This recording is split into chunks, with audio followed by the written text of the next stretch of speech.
Kenya-Uganda trade conflict. What is at stake? Of late, there has been an impasse between Uganda and Kenya, arising from the ban of some imports from Uganda by Kenya. Trade disputes started way back in December 2019 with blocking of Uganda's milk imports.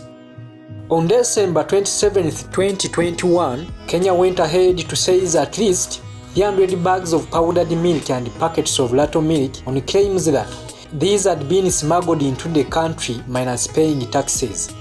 The blockage of Uganda's milk and dairy products was on account that Uganda imports substandard and counterfeit products. In July 2020, the ban hit Uganda's sugar. The ban extended to Uganda's poultry products in February 2020 and the maize in March 2021. This also included maize from Tanzania. According to Kenya, bans have been motivated by suspicions over the quality of Uganda's exports. There were doubts that such products meet the food safety control standards. Kenya's Agriculture and Food Authority said that it had discovered aflatoxin, a poisonous compound produced by certain molds from its tests carried out on maize from Uganda and Tanzania in March 2021. Amid these challenges that come with maize farming, another problem has set in: a ban on maize exports to Kenya from Uganda in Tanzania. This was confirmed in a letter written by the Kenyan Acting Director General for Agriculture and Food Authority, who said that maize from Uganda has high levels of aflatoxins. The ban on maize sparked retaliatory responses from Uganda. Yesterday, but one, they banned maize from Uganda and Tanzania. I want to thank the people of Tanzania who closed the border yesterday, and by two, Kenya had accepted Tanzania maize to enter Kenya. I therefore want to pray, Madam Speaker. Madam Speaker, my prayer, Uganda government should, with immediate effect, ban the imports of Kenya agriculture products like Irish potato from Kericho, carrots, ahero, rice, and mangoes because they use more toxic fertilizers than Uganda. But again, I want to ask, when will Uganda reciprocate? Why I was being beaten, we turn the other cheek. They beat us, we turn the other cheek. Where are people going to get money? When will Uganda reciprocate? The Pearl of Africa imposed tariffs on Kenya's goods, including juices and roofing materials. Consequently, Kenya lifted the ban on maize in less than 1 week, though with conditions to trading partners. Kenya emphasized the need to meet the East African Community standards by trading partners as they forward their products. While we strive to give Kenyans safe food by addressing the challenge in production systems, we equally expect our trading partners to trade safe maize as per the East African Community standards. Kenya's Agriculture Chief Administrative Secretary, Lawrence Angolo, was quoted saying. Nairobi also put it that all importers and exporters would require registration accompanied with certificates, including that the level of aflatoxins isn't exceeding 10%, and that traders importing maize from Uganda to Kenya would have to present certificates of origin from counties of produce before getting clearance at border points. The earlier attempt to mend the strained relationship between the two neighboring countries was made late in April 2021. The move saw Kenya's Minister of Agriculture pay a visit to Kampala to find a lasting solution for the deteriorating trade relations between both countries. The meeting gave birth to pledges made by both countries. Kenya, under a new framework of cooperation, said would allow Uganda's sugar exporters greater access to its market. Nairobi promised to import up to 90,000 metric tons of Uganda's sugar per year. Nairobi also promised to abolish a 35% excise duty on liquid petroleum gas cylinders manufactured in Uganda, among other things, starting from July 1, 2021.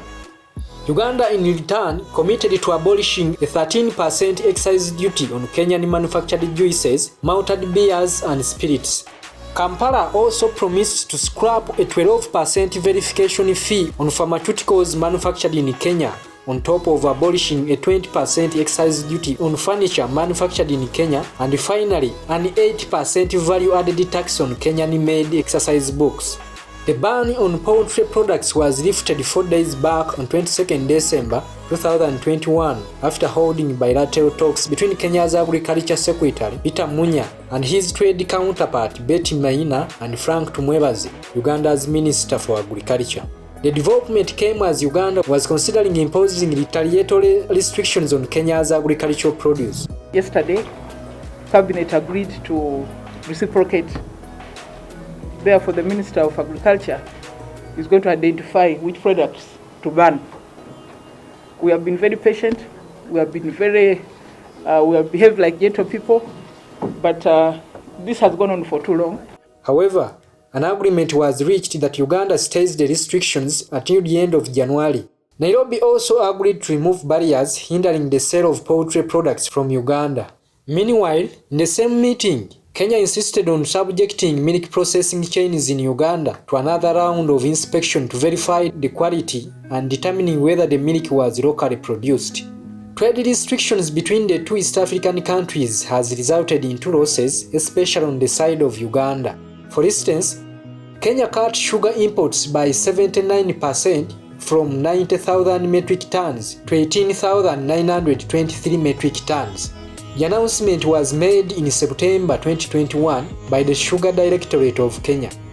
Earlier before, the agreement had been reached between the Kenya Trade Cabinet Secretary Betty Maina and the Ugandan counterpart that Uganda would export 90,000 tons of sugar to Kenya upon the verification exercise of the country of origin of sugar.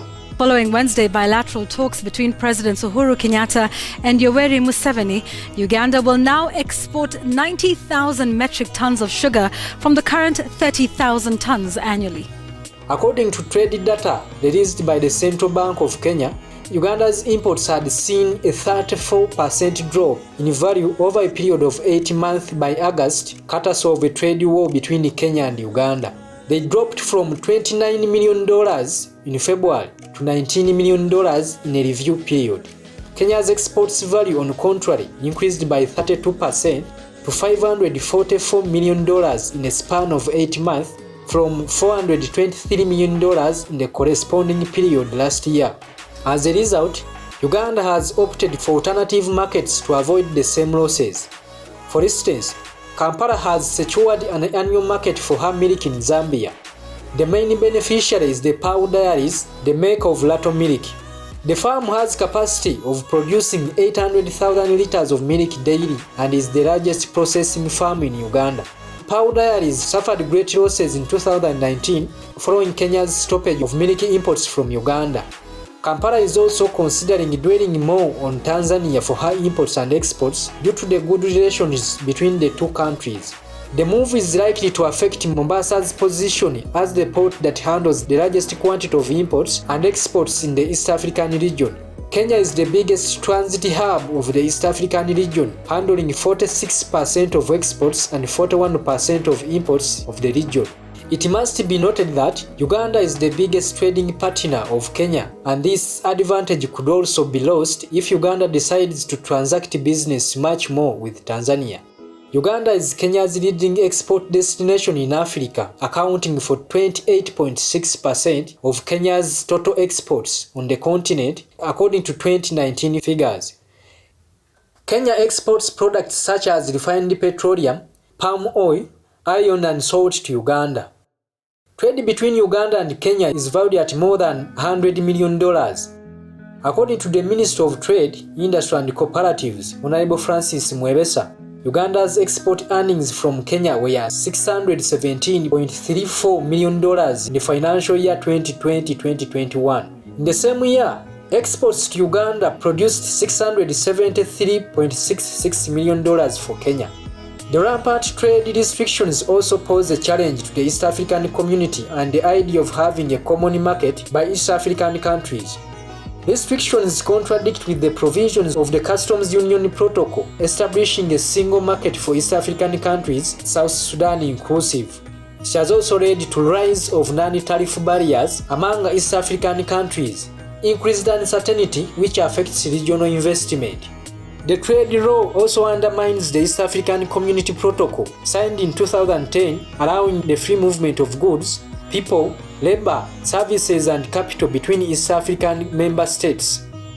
If a lasting solution is not found for this challenge, the idea of unity, sharing a common market and free movement of goods, people and factors of production among East African countries by members of such countries hangs in balance.